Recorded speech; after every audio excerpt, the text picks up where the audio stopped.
Alright, so we're going to review factoring. So in this short video, we're going to talk about how to find a greatest common factor. We're going to look at factoring two-term and four-term polynomials. We're going to be looking at factoring three-term polynomials, and we always have to make sure that we factor completely. So those are the four things that we're going to talk about in this tutorial. So if we have something like 3x plus 9 and I want to factor it, again that just means I want to turn something that is being added or subtracted into a product. So I need to think, what do both of these terms have in common? Well, they both have a 3 in common. So I'm going to basically pull it out and say 3 times what would give me the x plus 9. And so if I take a 3 away from 3x, I would get an x. If I take a 3 away from the 9, I would get a 3. And you can always check when you're pulling out this greatest common factor by multiplying it back out. What is 3 times x? It's 3x. What is 3 times 3? It's my 9. So here I have turned something that was an addition and turned it into a product. So 3x plus 9 is now 3 times the quantity x plus 3. Let's look at a bigger one. So if I'm looking at this, I have 3 terms, and they have addition and subtraction. If I am trying to factor it, I'm trying to turn it into a product. So that means I'm looking for the greatest common factor. What do all 3 terms have in common? And looking at the coefficients, it looks like they have some factor of 5 I could pull out. And then the variables, they all at least have an x squared. So let's try pulling out a 5, and I see an x squared in all of them. So again, I'm taking 5x squared and I'm multiplying it, right? So I'm finding factors of it. So I have, the first one would be a 3. The next term, 5x squared times what would give me 10x cubed, and that would be a 2x, again, to the first power. And then my last one, I'd have to multiply the coefficient by 5, and it looks like I'd need 2 more x's. So now I've turned this sum and difference into a product. So it has been factored, and I just pulled out the greatest common factor. So let's look at factoring something with 2 terms, and this is similar. You're pulling out that greatest common factor. So if I'm factoring something with 2 terms, what do they have in common? They do have a 5, and yes, they both have an x. So I'd have to multiply it back out by an x minus 2. So I have 5x times the quantity x minus 2. So it is a product now, and I have been factored. What happens if I have 4 terms? Well, this one, I don't see something that all 4 terms have in common. So this is where we can factor by grouping. So you want to group them so that hopefully you're going to find something that they have in common. So I'm going to group my first 2 and my last 2 together, and let's see what happens. So I see that this one has an x squared, and I am left with a 3x. Oh, what do I put there? There's no coefficient. But there is a coefficient, right? There is a 1. So minus 1. And I have my plus symbol. And so this one I can factor out of 4. And then I'm left with 4 times 3x gives me the 12x. Oh, and here's my minus 1. So good, I have that common piece, right? So the way that we group these, now that we've factored out each set of parentheses, the way that we group these is we combine them. I'm going to show how we combine them and then kind of why we combine them. So I'm going to take my coefficients of each one of the common pieces and put them together. And then I have this 3x minus 1. That's their common term. So the x squared gets multiplied by the 3x1, and the 4 gets multiplied by the 3x1. And I get exactly what I have in this step here. The way we group like that, just an aside, if I have 2x plus 3x, we would all say, yes, that's 5x. But what we're doing really is saying, hey, the common term is x, and I'm taking a 2 plus a 3. So 2 plus 3 is 5. We know it's 5. And I multiply it by my x. So my common term was x, and I add the coefficients. So when we do that over here, we really don't know how to add x squared plus 4, so we just leave it as x squared plus 4. And we're multiplying it by its common term, the common term between this piece and this piece. But now I've turned this into a product. So my original 4 terms that were added and subtracted is now a product. So we have factored something with 4 terms.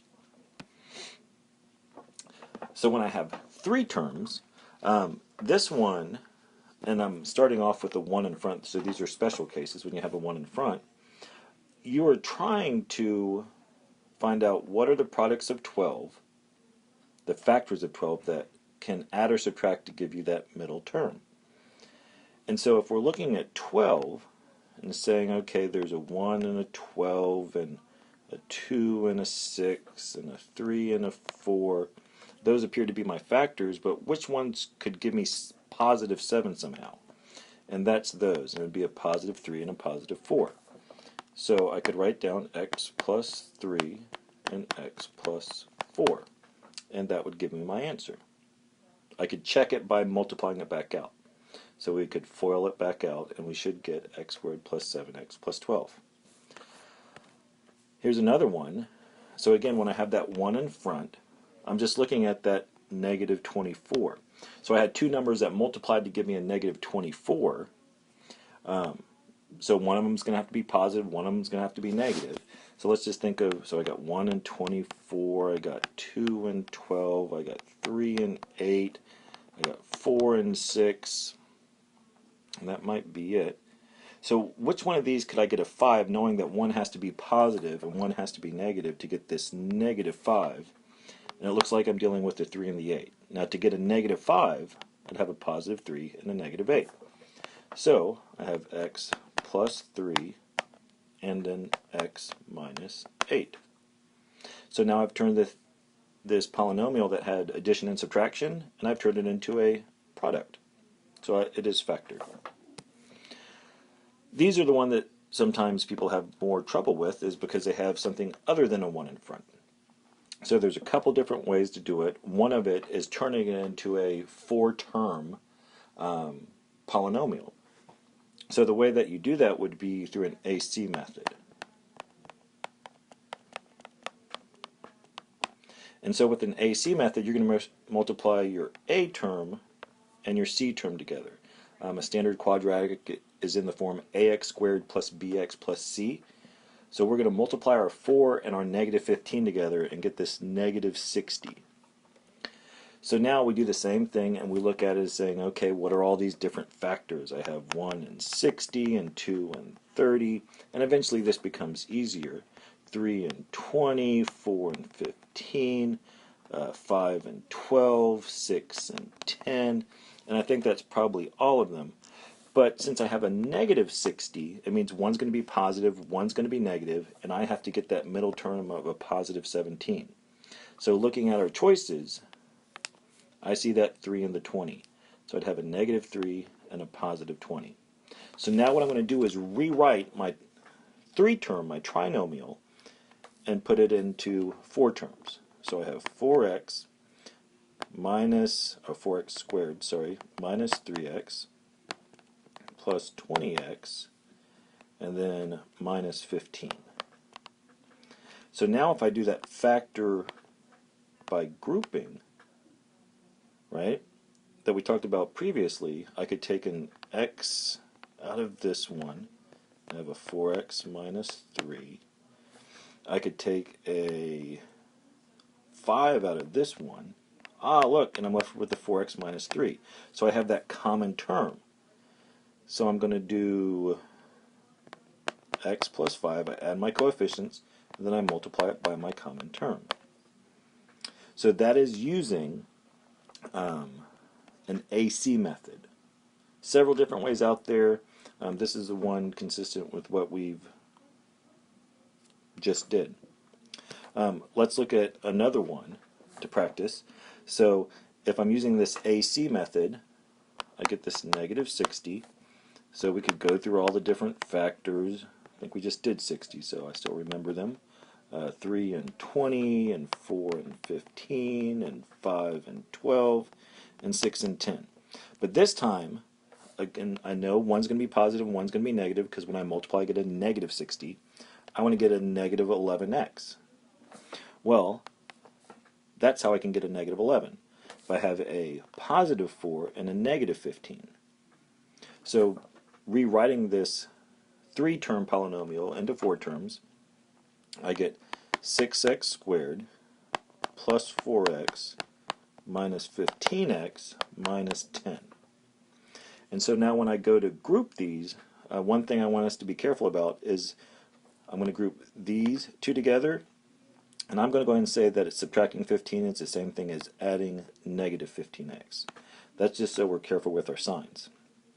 And so when I do that, I can factor a 2x out, and I'm left with 3x plus 2. And I have a negative 15x and a minus 10. Well, that looks like I could get rid of a minus 5. Oh, and luckily I'm left with the 3x plus 2. There's my common terms. And so I have a 2x minus 5 and a 3x plus 2. So I've turned this trinomial that has addition and subtraction into a product of two binomials. So it is factored. Lastly, if I have something like x to the 4th minus 16, so this one's a little different. We're raised to the 4th power, but if we're thinking of our differences of squares, I could turn this into a product by looking at the opposite signs. So x to the 4th is the same thing as x squared times x squared. 16 is the same thing as 4 times 4. So when you have a difference of squares, you could just look at those square roots and break it up in the binomials, make one positive and one negative. Now the thing is here, we are not done. The sum of squares we cannot factor. There's no way of breaking that one up, but we can still break up this x squared minus 4. So always make sure when you are factoring, you factor completely. So I've turned this 2-term thing that has a minus sign in it into a product of 3 things. And again, this is going to eventually, factoring helps us solve things. I have another one. This one has 4 terms, so we would say, oh, let's do factor by grouping. Again, I'm going to change that minus to add the opposite. What can I factor out here?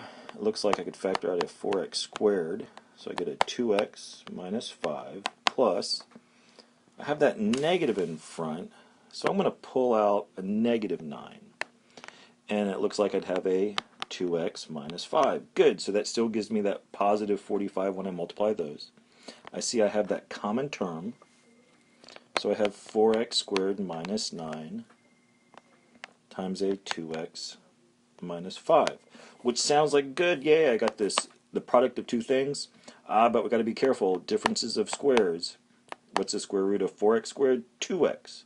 Square root of 9, 3. So I can factor it a little bit more because I have this difference of squares to give me this final product. So again, I took this 4-term polynomial and I turn it into the product of 3 things. So now it is factored completely. Hope this has helped with some of your factoring needs, and have a good day.